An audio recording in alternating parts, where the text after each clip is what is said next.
tuned in to The Andrew Lawton Show. I wanted to pivot from British Columbia to Toronto here. So if you've been following this saga, Yonge-Dundas Square is the weird Canadian imitation of Times Square. It's a lot smaller, it's a lot less happening, but now you can't call it Yonge-Dundas Square. The city is renaming it to quote unquote Sankofa Square.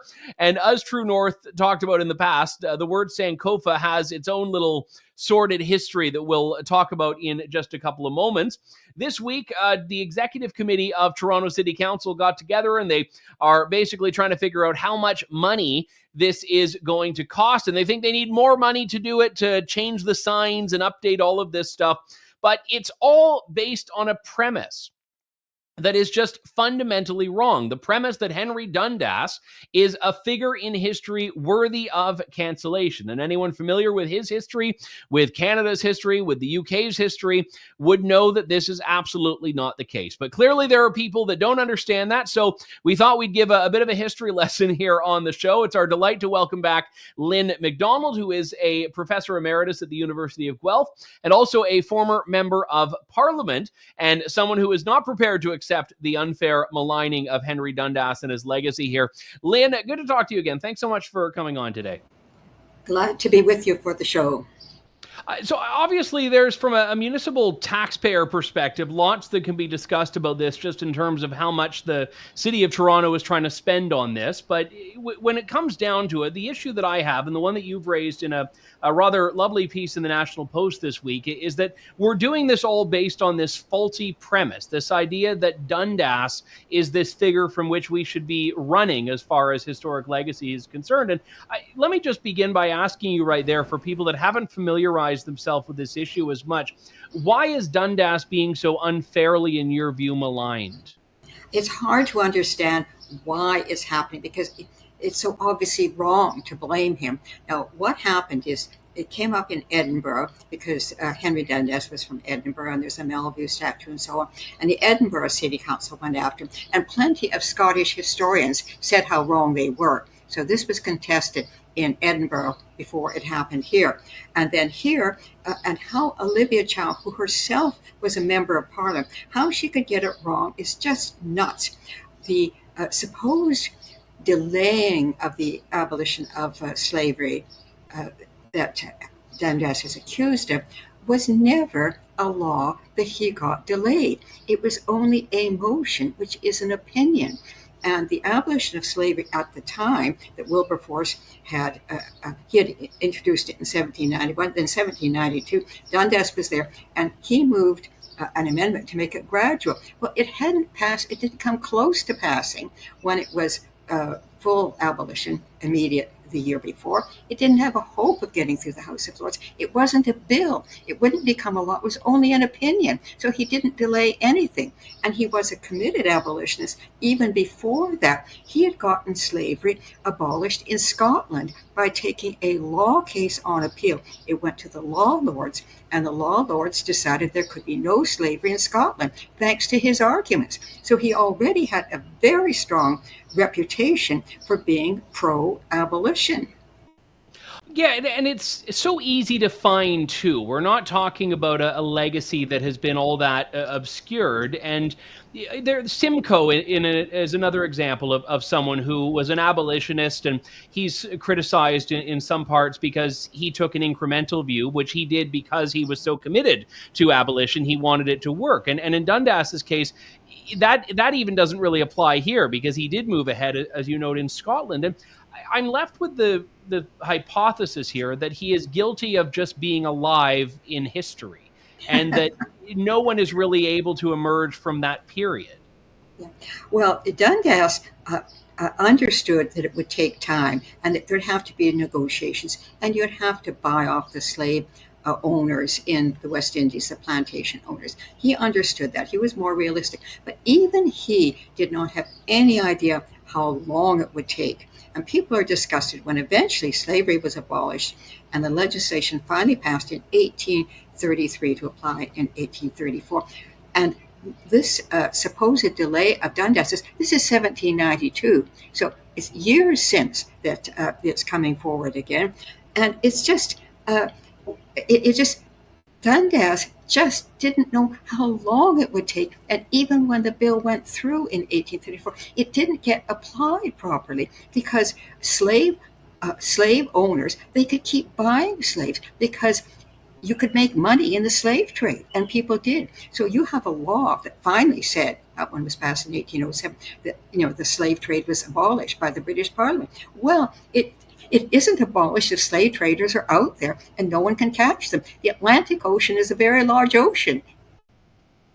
So let me ask you about the attitude behind this, because it should be noted, you were, when you served in Parliament, a New Democrat. You've been committed your entire career to the principles of social justice. So you're not coming at this from a place that some people might inherently accuse critics of this historic revisionism from, in that you're not sensitive to racial concerns, you're not sensitive to social justice. But many of the people who are committed to this idea of purging Dundas's name believe they are doing so because they're trying to be anti-racist. And what is it they're getting wrong? Well, I agree with you. They think they're doing the right thing, and of course there is racism, no doubt about it. But Black people, Indigenous people are discriminated against, no doubt about that. But what people like Dundas and Wilberforce were trying to do was right, but it was going to take a very long time. And the idea of using the Sankofa Square, because it's a Ghanaian term, so it's African, so somehow that makes it more virtuous. But if you look at Ghana, the new name for the old Gold Coast, it was a slave society. Well, slaves were all over Africa and in most of the world for that matter.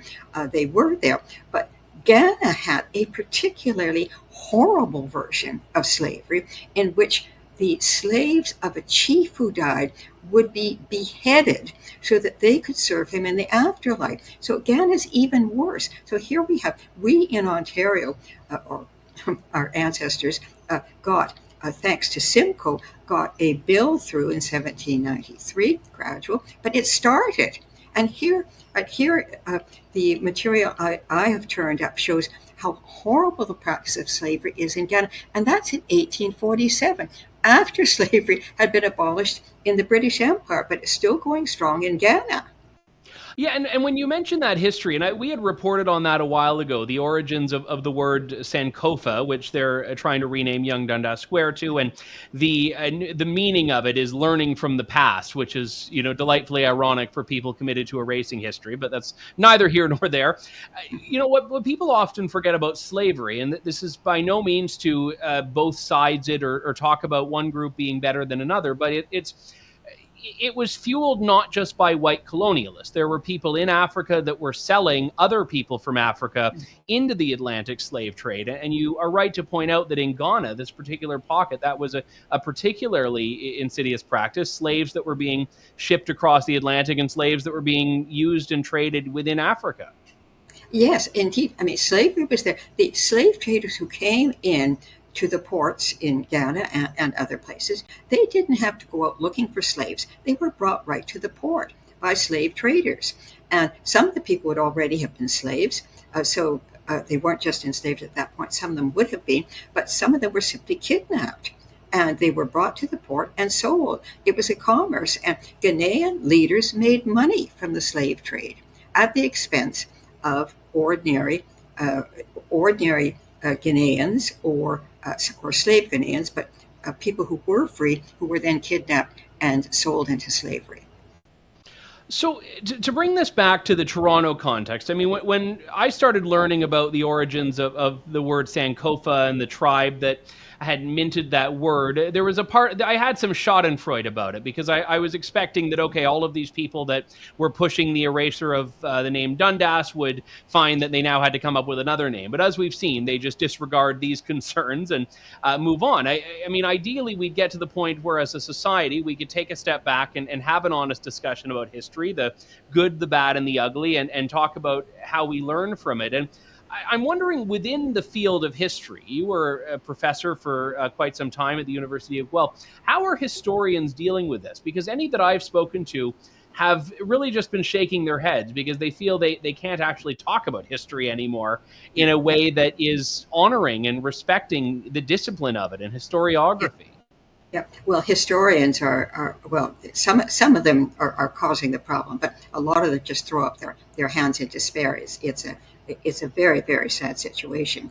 And in the case of my own city councillors, Chris Boyce offered to give him a briefing. He didn't want a briefing, you see, and then tried to get a meeting set up at Innes College. Well, Innes College was quite happy to have a meeting about Dundas, but had to have the other side. Well, the other side wouldn't appear. They didn't want to debate with us. I think perhaps they understand that they've been putting out a lot of bullshit, and it would come out in a scholarly exchange, a panel at Innes College. So shall we say that the people who have been very forceful about it aren't willing to meet on a panel, don't want a briefing, and aren't willing to debate the issue. So when you look at the way this is going here, obviously Jennifer Dundas, who's a descendant of Dundas himself, has been incredibly outspoken on this. And you have other people who are, but it's not even like you and Jennifer are losing the argument. As you note, no one even wants to have the discussion. City Council has had such little interest in genuinely interrogating the facts here. Have they? Or have I missed some grand dialogue that Olivia Chow presided over about this? Well, it's just shameful. The expense is that what's gotten so many people riled up, and that's a legitimate concern. Also, the process. How many people were consulted about it? You know? And certainly we know that for the changing of the name of Dundas Street, merchants and all kinds of people would be inconvenienced. So City Council backed down on that. But the Yonge-Dundas Square, and the ironic thing is Yonge really was a scoundrel. He actually did some good things in his life too. But later in life, he actually made money out of the slave trade. And so here we have Dundas gets attacked, and Yonge doesn't get attacked, although Dundas was solidly pro-abolition, and of course Yonge was not. Now, I'm not suggesting that we should rename Yonge Street, very long street it is too, because too much Ontario history has gone on it. But Yonge-Dundas Square is a terrible place. It's a lousy square. I'd like to see the money spent not on renaming it, but improving it. Yeah, and this is where we go back to the cost of it. And you know, in some ways, government spending a few $100,000 here, a few $100,000 there, it seems like pocket change with what they spend on everything else. But you're right. I don't think anyone who walks around downtown Toronto would say that the most pressing concern is the name on the sign. It's the people on the streets. It's the drug issues. It's the derelict buildings that you see in parts of that. And all of that is like lower on the priority list than, maligning this historic figure. Yes. Now, interestingly, Yonge-Dundas Square happens to be just a block away. That's east-west and a block north-south away from the old St. James's Square. The name no longer exists. But that's where Edgerton Ryerson, when he bought for the government 6 acres of swampy ground, and that became the education department. There hadn't been one before.